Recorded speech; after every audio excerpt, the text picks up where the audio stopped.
everyone. Welcome to Maxion's HSST previous year question discussion session. അപ്പോൾ ഈ ഒരു സെഷനിൽ നമ്മൾ ഡിസ്കസ് ചെയ്യാൻ പോകുന്നത് മൊഡ്യൂൾ 4 റിലേറ്റ് ചെയ്തുകൊണ്ടുള്ള ക്വസ്റ്റ്യൻസ് ആണ്. അതായത് അബ്സ്ട്രാക്ട് ഓൾജിബ്ര റിലേറ്റ് ചെയ്തുകൊണ്ടുള്ള ക്വസ്റ്റ്യൻസുകളാണ്. ഓക്കെ, സോ ക്വസ്റ്റ്യൻസിലേക്ക് പോകുന്നതിന് മുൻപ് നമ്മൾക്ക് മാക്സിയോൺ പ്രൊവൈഡ് ചെയ്യുന്ന HSST മാത്സിന്റെ 30 ഡേയ്സ് എക്സാം സീരീസിനെ കുറിച്ചൊന്ന് ഞാൻ ബ്രീഫ് ചെയ്യാം. മാർച്ച് 25 ഓൾറെഡി നമ്മൾ ക്ലാസ്സസ് എക്സാംസ് സ്റ്റാർട്ട് ചെയ്തു. 30 ഡേയ്സ് ആണ് നമ്മൾക്ക് എക്സാം സീരീസ് വരുന്നത്. അതിന്റെ ഡീറ്റെയിൽഡ് ആയിട്ട് നമുക്ക് 2 ബാച്ചസ് ഒക്കെയാണ് നമ്മൾക്ക് ഇതിനകത്ത് വരുന്നത്. ഡിസ്ക്രിപ്ഷനിൽ നമ്മൾ ഇതിന്റെ ഡീറ്റെയിൽഡ് ആയിട്ടുള്ള കാര്യങ്ങൾ കൊടുത്തിട്ടുണ്ട്. ഡിസ്ക്രിപ്ഷനിൽ നോക്കാം. നിങ്ങൾക്ക് നമ്മുടെ വെബ്സൈറ്റ് ആയിട്ടുള്ള maxion.in വിസിറ്റ് ചെയ്യാം. അതേപോലെ നമ്മൾ കോൺടാക്ട് നമ്പേഴ്സ് കൊടുത്തിട്ടുണ്ട്. സോ നമ്മളെ കോൺടാക്ട് ചെയ്യുകയാണെങ്കിൽ നിങ്ങൾക്ക് ഫർദർ ഇൻഫർമേഷൻസ് കിട്ടുന്നതായിരിക്കും. സോ നമുക്ക് ക്വസ്റ്റ്യൻസിലേക്ക് വരാം. First question, let G be a group with binary operation star defined by A star B is equal to A plus 2B minus 3. നമ്മൾക്ക് ഓപ്പറേഷൻ തന്നിട്ടുണ്ട്. അങ്ങനെയാണെങ്കിൽ ഒരു എലിമെന്റ് സി എടുത്തു കഴിഞ്ഞാൽ അതിന്റെ ഇൻവേഴ്സ് ആണ് നമ്മൾക്ക് കണ്ടുപിടിക്കേണ്ടത്. സോ നമ്മുടെ ഓപ്പറേഷൻ എന്താണ്? എ സ്റ്റാർ ബി എന്നുള്ളതാണ്. അപ്പൊ a star b is equal to a plus 2b minus 3 എന്നുള്ളതാണ് നമ്മുടെ ഓപ്പറേഷൻ. സോ ഇൻവേഴ്സ് എലമെന്റ് കണ്ടുപിടിക്കണമെങ്കിൽ ഒരു എലമെന്റ് സിയുടെ ഇൻവേഴ്സ് എന്ന് പറഞ്ഞു കഴിഞ്ഞാൽ സി സ്റ്റാർ സി ഇൻവേഴ്സ് എന്ന് പറയുന്നത് നമുക്ക് എന്ത് കിട്ടണം? ഐഡന്റിറ്റി കിട്ടണം അല്ലെ? സോ അങ്ങനെ കിട്ടുന്ന എലമെന്റിനെയാണ് നമ്മൾ ഇൻവേഴ്സ് എലമെന്റ് എന്ന് നമ്മൾ വിളിക്കുന്നത് അല്ലെ? സോ അപ്പൊ ആദ്യം നമ്മൾക്ക് എന്ത് കണ്ടുപിടിക്കണം? ഐഡന്റിറ്റി നമ്മൾക്ക് കണ്ടുപിടിക്കണം. അപ്പൊ എന്തായിരിക്കും identity? Identity is an element where a star identity should give the same element a which is equal to എന്തായിരിക്കും? ഇ സ്റ്റാർ എ ആയിരിക്കും അല്ലെ? സോ നമ്മൾ ആദ്യം ഐഡന്റിറ്റി എലമെന്റ് കണ്ടുപിടിക്കണം. So that is a star e is equal to a ആണ് എങ്കിൽ A star E define ചെയ്തിരിക്കുന്നത് എങ്ങനെയായിരിക്കും?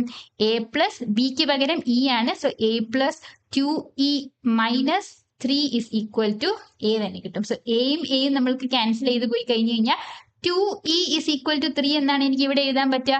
So that is e is equal to നമുക്ക് എന്ത് പറയാം? ഇ ഈക്വൽ ടു 3/2 ആയിരിക്കും അല്ലെ? സോ നമ്മുടെ ഇവിടെയുള്ള ഐഡന്റിറ്റി എലമെന്റ് 3/2. സോ ഫസ്റ്റ് നമ്മൾ ചെയ്യേണ്ടത് ഐഡന്റിറ്റി കണ്ടുപിടിക്കുക എന്നുള്ളതാണ്. നെക്സ്റ്റ് നമ്മൾക്ക് ഇൻവേഴ്സ് എലമെന്റ് സിയുടെ ഇൻവേഴ്സ് എലമെന്റ് ആണ്. So C star C inverse element ഞാൻ സി ഇൻവേഴ്സ് കൊണ്ട് നൊട്ടേറ്റ് ചെയ്ത് കഴിഞ്ഞാൽ should be equal to E ആയിരിക്കണം. That is C star C inverse എന്ന് പറഞ്ഞു കഴിഞ്ഞാൽ എക്ക് പകരം സിയും ബിക്ക് പകരം സി ഇൻവേഴ്സും ആണുള്ളത്. So C plus 2c inverse അല്ലെ? 2c inverse minus 3 is equal to identity ഇവിടെ ആരാണ്? 3/2 അല്ലെ? സോ നമ്മൾക്ക് എന്ത് വരും? 2c inverse will be equal to 3/2 minus c plus 3 എന്ന് വരും അല്ലെ? So that is equal to common denominator 2 ആക്കി കഴിഞ്ഞ് കഴിഞ്ഞാൽ minus 2c plus 6 divided by 2. So 2c inverse is equal to എന്നാണ് നമ്മൾക്ക് ഉള്ളത്. So that is 2c inverse will be equal to 3 plus 6 9 ആണ്. So 9 minus 2c/2 and c inverse അപ്പം നമുക്ക് എന്തായിരിക്കും വരിക? 9 minus 2c/4 ആണ് വരിക. So that is option B ആണ് right answer. 9 minus 2c/4. So ഓർക്കുക, ഓൾവേസ് ഒരു ഗ്രൂപ്പ് നമുക്ക് തന്നു കഴിഞ്ഞാൽ നമുക്ക് ഓൾവേസ് നമ്മൾ ഇവിടെ അഡീഷൻ ഒക്കെ ആണെങ്കിൽ നമ്മൾ 0 ആണ് എന്ന് നമ്മൾ ഒരിക്കലും ഐഡന്റിറ്റി നമ്മൾ അസ്യൂം ചെയ്തെടുക്കാൻ പാടില്ല. എന്ത് ചെയ്യണം? ആദ്യം എന്താണ് ഐഡന്റിറ്റി എന്ന് നമ്മൾ കണ്ടുപിടിക്കുക. സോ നമുക്ക് എന്ത് ചെയ്യാം? ഇൻവേഴ്സ് എലമെന്റ് കണ്ടുപിടിക്കാനായിട്ട് പറ്റുന്നുണ്ടാവും. അടുത്ത ക്വസ്റ്റ്യൻ നോക്കാം. In the finite group G is equal to 2 4 6 8 with respect to multiplication modulo 10. അതായത് ഇത് ആക്ച്വലി എന്താണ്? U10 ആണ് അല്ലെ? മൾട്ടിപ്ലിക്കേഷൻ മോഡുലോ 10 ആണ് നമ്മൾക്ക് ഇവിടെ ഉള്ളത്. സോ G വിത്ത് ഗ്രൂപ്പ് G വിത്ത് മൾട്ടിപ്ലിക്കേഷൻ മോഡുലോ 10 അല്ലെ? സോ ദി ഐഡന്റിറ്റി എലമെന്റ് ആണ് കണ്ടുപിടിക്കേണ്ടത്. സോ അതിന്റെ മൾട്ടിപ്ലിക്കേഷൻ മോഡുലോ ആണ് നമ്മൾക്ക് ചെക്ക് ചെയ്യേണ്ടത് അല്ലെ? സോ നോക്കാം, ഓരോ എലമെന്റ് ആയിട്ട് നമ്മൾക്ക് നോക്കി നോക്കാം. സോ ഐഡന്റിറ്റി എലമെന്റ് കിട്ടണമെങ്കിൽ നമ്മൾക്ക് എന്തായിരിക്കണം? ഏതൊരു എലമെന്റ് എ എടുത്തു കഴിഞ്ഞാലും A star E should give A അല്ലെ? സോ ഇതിന് ഐഡന്റിറ്റി എലമെന്റ് ഡെഫിനറ്റ്ലി 2 4 6 8 ഇതിലേതെങ്കിലും ഒന്നേ നമ്മൾക്ക് വരുള്ളൂ. സോ നമുക്ക് എന്ത് ചെയ്യാം? ഓരോ എലമെന്റ് ആയിട്ട് ചെക്ക് ചെയ്ത് നോക്കാം. സപ്പോസ് 2 ഐഡന്റിറ്റി ആണ് എങ്കിൽ 2 ഓപ്പറേറ്റിംഗ് ഇവിടെ എന്താണ്? മൾട്ടിപ്ലിക്കേഷൻ മോഡുലോ 10 ആണ്. 2 ഓപ്പറേറ്റിംഗ് വിത്ത് 4 നമ്മൾക്ക് എന്ത് തരണം? നമ്മൾക്ക് 4 തന്നെ തരണം. സപ്പോസ് 2 ആണ്, സപ്പോസ് ഞാൻ ഐഡന്റിറ്റി ഈക്വൽ ടു 2 ആണ് എടുക്കുന്നത് എന്ന് വിചാരിക്കുക. ഐഡന്റിറ്റി 2 ആണ് എങ്കിൽ നമുക്ക് എന്തായിരിക്കണം? 2 മൾട്ടിപ്ലിക്കേഷൻ മോഡുലോ 10 4 തരണം. പക്ഷെ 2 into 4 is 8 അല്ലെ? 8 മോഡുലോ 10 എന്ന് പറഞ്ഞു കഴിഞ്ഞാൽ 8 തന്നെയാണ് അല്ലേ? സോ ഇവിടെ നമ്മൾക്ക് എന്തായിരിക്കും വരിക? 8 തന്നെയാണ് വരിക. So that is not equal to 4. അപ്പൊ ഇവിടുന്ന് എനിക്ക് എന്ത് പറയാം? ദിസ് ഇംപ്ലൈസ് ഐഡന്റിറ്റി എന്തല്ല? 2 അല്ല. ഓൾസോ ഐഡന്റിറ്റി എന്തും അല്ല? 4ഉം അല്ല. കാരണം എന്താ? 4 മൾട്ടിപ്ലിക്കേഷൻ മോഡിലോ 2 എന്ന് പറഞ്ഞു കഴിഞ്ഞാൽ നമുക്ക് 8 തന്നെയാണ്. അപ്പോൾ 4 2 കൊണ്ട് മൾട്ടിപ്ലൈ ചെയ്ത് കഴിഞ്ഞാൽ നമുക്ക് എന്തല്ല? 2 അല്ല കിട്ടിയിരിക്കുന്നത് അല്ലേ? അതായത് സപ്പോസ് ഇത് ഐഡന്റിറ്റി ആണെങ്കിൽ 2 ആണ് ഐഡന്റിറ്റി എങ്കിൽ 4നെ എ കൊണ്ട് മൾട്ടിപ്ലൈ ചെയ്ത് കഴിഞ്ഞാൽ എ സ്റ്റാർ ഇ അല്ലെങ്കിൽ E star A should give A. അതായത് ഇവിടെ നമുക്ക് എന്ത് കിട്ടേണ്ടിയിരുന്നു? 8ന് പകരം 4 കിട്ടേണ്ടിയിരുന്നു അല്ലേ? ഇനി 4 ആണ് ഐഡന്റിറ്റി എങ്കിലോ? 4 ആണ് ഐഡന്റിറ്റി എങ്കിൽ നമുക്ക് എന്ത് കിട്ടണമായിരുന്നു? 4 into 2 കിട്ടണമായിരുന്നു അല്ലെ? അപ്പൊ ഇവിടെ നമുക്ക് 2ഉം 4ഉം അല്ല ഐഡന്റിറ്റി എന്ന് പറയാം അല്ലെ? ഒറ്റയടിക്ക് നമുക്ക് 2ഉം 4ഉം അല്ല ഐഡന്റിറ്റി എന്ന് പറയാം.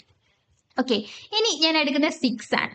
ഓക്കെ, സോ 6 2 മൾട്ടിപ്ലിക്കേഷൻ മോഡിലോ 6 എടുക്കുമ്പോൾ 6 into 2 is 12. 12 മോഡിലോ 10 എന്ന് പറയുന്നത് 2 അല്ലേ? സോ 2 അപ്പൊ നമുക്ക് എന്ത് കിട്ടി? 2 മൾട്ടിപ്ലിക്കേഷൻ മോഡിലോ 6 is 2. അത് a star e equal to a തന്നെ കിട്ടി അല്ലേ? അപ്പൊ ഞാൻ എടുക്കുന്നത് 6 ആണ് identity. Suppose e equal to 6 ആണ് എങ്കിൽ നമുക്കിത് കിട്ടുന്നുണ്ട്. ഇനി നമുക്ക് നെക്സ്റ്റ് എലിമെന്റ് 4 ആണ്. 4 മൾട്ടിപ്ലിക്കേഷൻ മോഡിലോ 6. സോ 6 into 4 24 ആണ്. സോ 24 മോഡിലോ 10 എന്ന് പറഞ്ഞു കഴിഞ്ഞാൽ നമുക്ക് എന്തായിരിക്കും വരിക?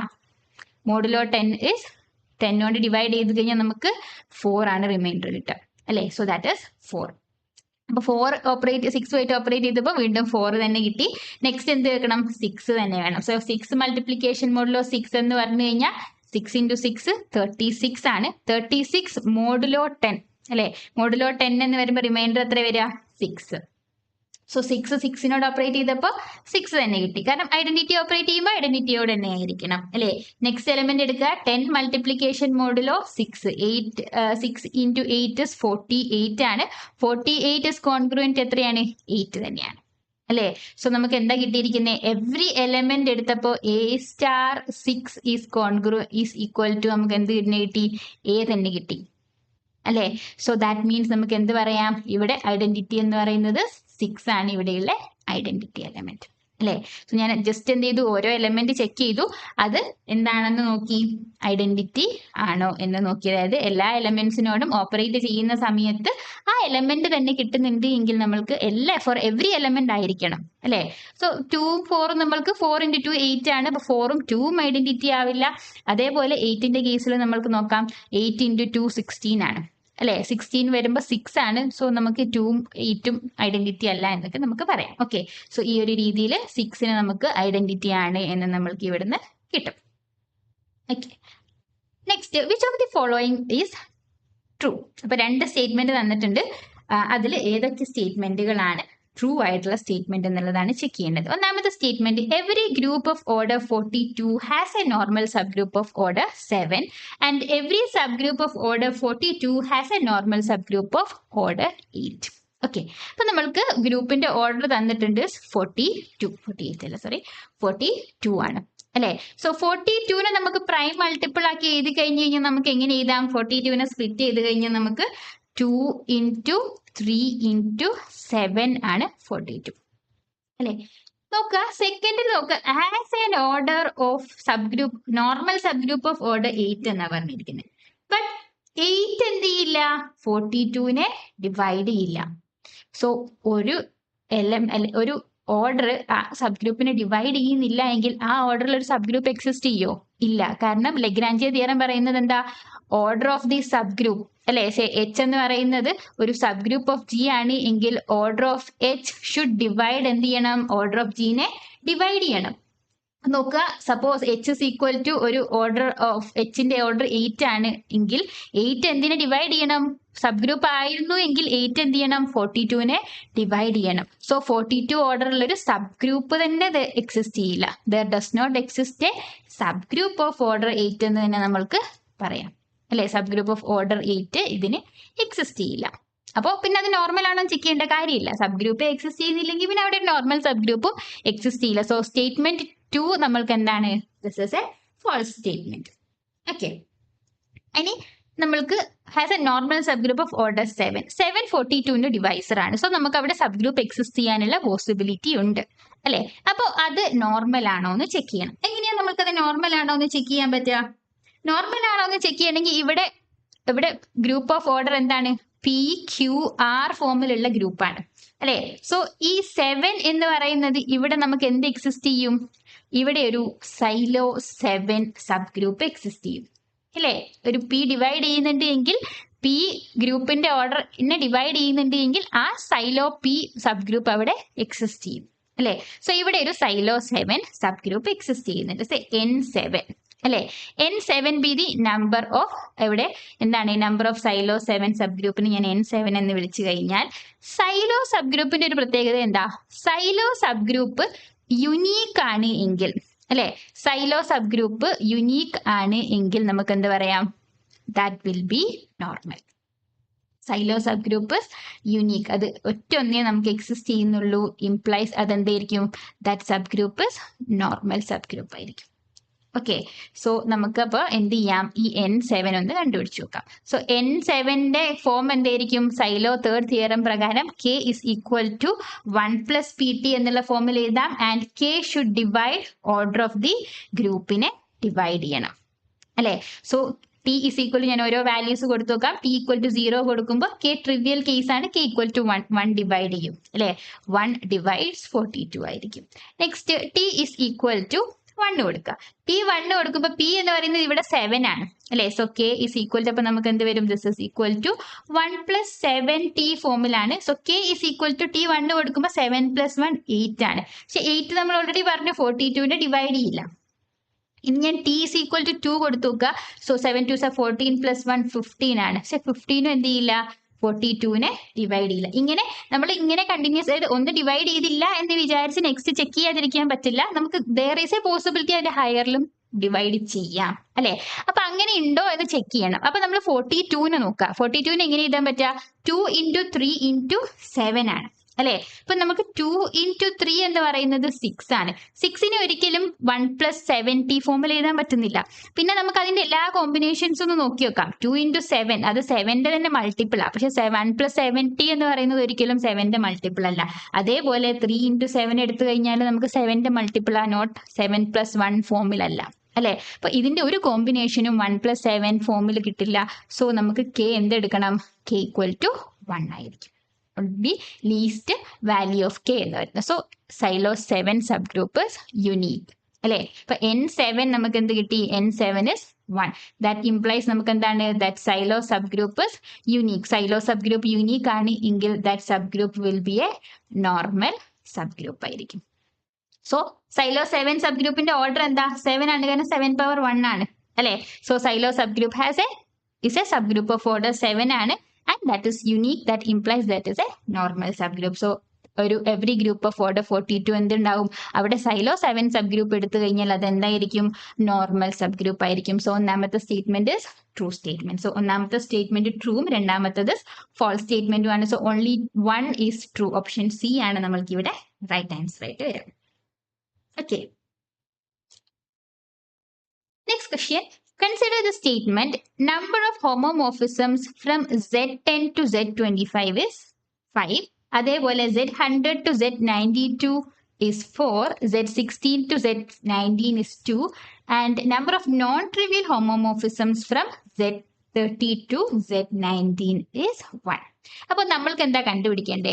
നമ്പർ ഓഫ് ഹോമോമോർഫിസംസ് ആണ് കണ്ടുപിടിക്കേണ്ടേ. ഫ്രം Z ജനറലൈസ് ചെയ്ത് പറയുകയാണെങ്കിൽ ZNൽ നിന്നും ZMലേക്കുള്ള നമ്പർ ഓഫ് ഹോമോമോർഫിസംസ് എങ്ങനെ കണ്ടുപിടിക്കാം? That is given by GCD of M and N ആണ് നമ്പർ ഓഫ് ഹോമോമോർഫിസംസ് തരാം. സോ നമ്മൾ ആദ്യത്തെ സ്റ്റേറ്റ്മെന്റ് എന്താ? Z10ൽ നിന്നും എങ്ങോട്ടേക്കാണ്? Z25ലേക്കാണ്. So number of homomorphisms will be equal to എന്തായിരിക്കും? Number of homomorphisms will be equal to GCD of 10 and 25. 10 and 25യുടെ GCD എത്ര വരിക? 5 ആണ് അല്ലെ. So this is a true statement. ഇനി രണ്ടാമത്തെ സ്റ്റേറ്റ്മെന്റ് നോക്കുക. Z100ൽ നിന്നും Z92ലേക്കാണ് നമ്മൾക്ക് നമ്പർ ഓഫ് ഹോമോമോർഫിസംസ് കണ്ടുപിടിക്കേണ്ടത്. So that is GCD of 100 and 92. 100 and 92ന്റെ GCD എന്താ? 4 ആണ്. അല്ലെ കോമൺ ഫാക്ടേഴ്സ് ആയിട്ട് 4 മാത്രമേ ഉള്ളൂ. 100നെയും 92നെയും ഡിവൈഡ് ചെയ്യുമ്പോൾ നമുക്ക് 2 കൊണ്ട് ഡിവൈഡ് ചെയ്യാം, ദാറ്റ് ഇസ് 50, ദെൻ 46 അല്ലെ. സോ അഗെയിൻ 2 ഡിവൈസർ ആണ്. സോ ദിസ് ഇസ് 25 ആൻഡ് 23 അല്ലെ. 4 ആണ് നമുക്ക് എന്ത് ചെയ്യുന്നത് അതിന്റെ GCD വരുന്നത്.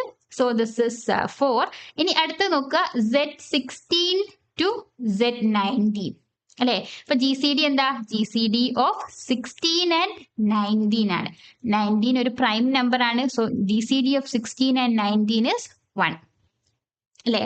അപ്പൊ ഇവിടെ സെക്കൻഡ് സ്റ്റേറ്റ്മെന്റ് ട്രൂ ആണ്, പക്ഷെ ഇവിടെ എത്ര നമ്പർ ഓഫ് ഹോമോമോർഫിസം 2 ആണ് തന്നിരിക്കുന്നത്, ദാറ്റ് ഇസ് ഫാൾസ് അല്ലെ. So third statement is false. ഇനി ലാസ്റ്റ് സ്റ്റേറ്റ്മെന്റ് നോക്കുക, number of homomorphisms from Z30 to Z19 കണ്ടുപിടിച്ചു കഴിഞ്ഞാൽ അതെന്താണ്? GCD ഓഫ് 30 and 19 ആണ്. 30 and 19 is 1, GCD 1 ആണ്. പക്ഷെ ഇവിടെ ചോദിച്ചിരിക്കുന്നത് നോൺ ട്രിവിയൽ ഹോമോമോർഫിസം ആണ്. അപ്പോൾ ഹോമോമോർഫിസംസ് എടുത്തു കഴിഞ്ഞാൽ ഡെഫിനറ്റ്ലി ഒന്ന് എന്തായിരിക്കും? അത് ട്രിവിയൽ ഹോമോമോർഫിസം ആയിരിക്കും അല്ലെ. ഒരു ട്രിവിയൽ ഹോമോമോർഫിസം ഡെഫിനറ്റ്ലി ഉണ്ടാവും. അപ്പൊ ഇവിടെ ആകെ ഒറ്റ ഹോമോമോർഫിസം ഉള്ളൂ എന്ന് നമുക്ക് കിട്ടിക്കഴിഞ്ഞ് കഴിഞ്ഞാൽ that is definitely going to be the trivial homomorphism അല്ലെ. അപ്പോൾ number of non trivial homomorphism എന്ന് പറയുന്നത് എന്തായിരിക്കും? 0 ആയിരിക്കും. കാരണം ആകെ എനിക്ക് ഒന്നേ കിട്ടിയിട്ടുള്ളൂ. ആ ഒന്ന് എന്തായാലും ട്രിവിയൽ ഹോമോമോർഫിസം ആണ് അല്ലെ. സോ നോൺ ട്രിവിയൽ ഹോമോമോർഫിസം അവിടെ എക്സിസ്റ്റ് ചെയ്യില്ല. So that will be equal to 0. So statement 4 നമ്മൾക്ക് എന്താണ്? This is also a false statement. 1 and 2 ആണ് only true statements. Option B ആണ് നമ്മൾക്ക് ഇവിടെ റൈറ്റ് ആൻസർ ആയിട്ട് വരാം.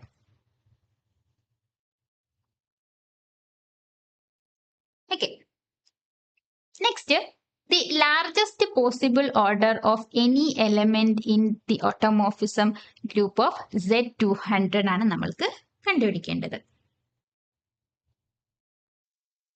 ഇവിടെ ഓട്ടോമോർഫിസം ഗ്രൂപ്പ് ആണ് അല്ലെ. So any automorphism group of Zn is always isomorphic to എന്തായിരിക്കും? UN-നോട് ഐസോമോർഫിക് ആയിരിക്കും. And the order of this automorphism group of Zn will be equal to എന്തായിരിക്കും? ഓർഡർ ഓഫ് UN ആണ്. UN എന്ന് പറഞ്ഞു കഴിഞ്ഞാൽ എന്താണ്? മൾട്ടിപ്ലിക്കേറ്റീവ് മോഡുലോ n ഗ്രൂപ്പാണ് അല്ലെ. അതിന് എത്ര എലമെന്റ്സുകളാണ് അവിടെ ഉണ്ടാവുക? 5 of n എലമെന്റ്സുകളാണ് ഉണ്ടാവുക. So automorphism group of Zn will B അതിന്റെ ഈസ് ഐസോമോർഫിക് ടു UN ആയിരിക്കും. അവിടെ എത്ര എലമെന്റ്സ് ആണ് ഉണ്ടാവുക? 5 of n എലമെന്റ്സ് ആണ് ഉണ്ടാവുക. അപ്പൊ നമുക്ക് ഇവിടെ നമ്മൾക്ക് തന്നിരിക്കുന്നത് ഓട്ടോമോർഫിസം ഓഫ് Z200 ആണ്. അപ്പൊ ഇവിടെ എത്ര എലമെന്റ്സുകൾ ഉണ്ടാവും ഇതിനകത്ത്?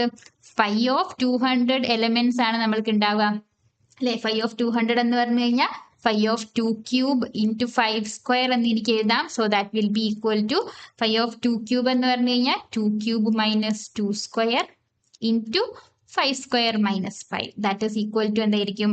4 into 20. So that is 80 elements ആണ് നമ്മൾക്ക് ഇതിനകത്ത് ഉള്ളത്. ഓക്കെ, അത് നമ്മൾക്ക് നിർബന്ധമില്ല കണ്ടുപിടിക്കുക എന്നുള്ളത്. ഇവിടെ നമ്മൾക്ക് അതിനകത്ത് ലാർജസ്റ്റ് പോസിബിൾ ഓർഡർ ആണ് കണ്ടുപിടിക്കേണ്ടത് അല്ലെ. സോ നമ്മൾക്ക് UN-ന്റെ properties, automorphism group isomorphic to UN ആന്ന് പറഞ്ഞു. UN-ന്റെ പ്രോപ്പർട്ടീസ് നമുക്ക് കുറച്ചും കൂടെ എളുപ്പമാണ് പഠിക്കാനായിട്ട്. അല്ലെങ്കിൽ UP⁴n എന്തിനോട് ഐസോമോർഫിക് ആണ് എന്ന് എനിക്ക് പറയാൻ പറ്റും?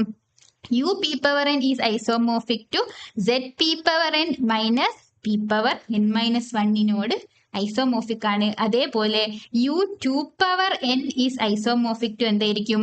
Z2 ക്രോസ് Z2⁴n-1 ഐസോമോർഫിക് ആയിരിക്കും. ഇത് രണ്ടും നമ്മുടെ ഓർമ്മയിൽ വേണം. ഓക്കെ, സോ അപ്പൊ ഇവിടെ നമ്മുടെ ഓട്ടോമോർഫിസം ഗ്രൂപ്പ് എന്ന് പറയുന്ന ഓട്ടോമോർഫിസം ഗ്രൂപ്പ് ഓഫ് Z200 എന്തിനോട് ഐസോമോർഫിക് ആണ് എന്ന് നമ്മൾ പറഞ്ഞു? U200-നോട് ഐസോമോർഫിക് ആണ് അല്ലെ. സോ ഈ U200-ൽ നമ്മൾക്ക് എന്താണുള്ളത്? 2 cube 80 എലമെന്റ്സുകളാണുള്ളത് അല്ലെ. സോ ദാറ്റ് ഈസ് നമുക്ക് അതിനെ എങ്ങനെ ഐസോമോർഫിക് ആക്കി പറയാൻ പറ്റും? U8 ക്രോസ് U25-നോട് ഐസോമോർഫിക് ആണ്. കാരണം 200-നെ എനിക്ക് എങ്ങനെ എഴുതാം? 2 cube into 5 എന്ന് എഴുതാം. So that is U8 cross U25 ആയിരിക്കും. U8-നെ നമുക്ക് എങ്ങനെ എഴുതാം?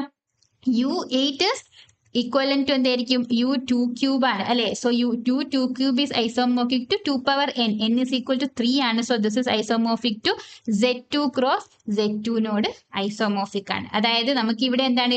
U8-നകത്ത് എത്ര എലമെന്റ്സ് ഉണ്ടാവുക? 4 എലമെന്റ്സ് അല്ലെ. അതേപോലെ U25-നകത്ത് എത്ര എലമെന്റ്സ് ഉണ്ടാവുക? 20 എലമെന്റ്സ്. കാരണം നമ്മൾക്ക് എന്താണ്?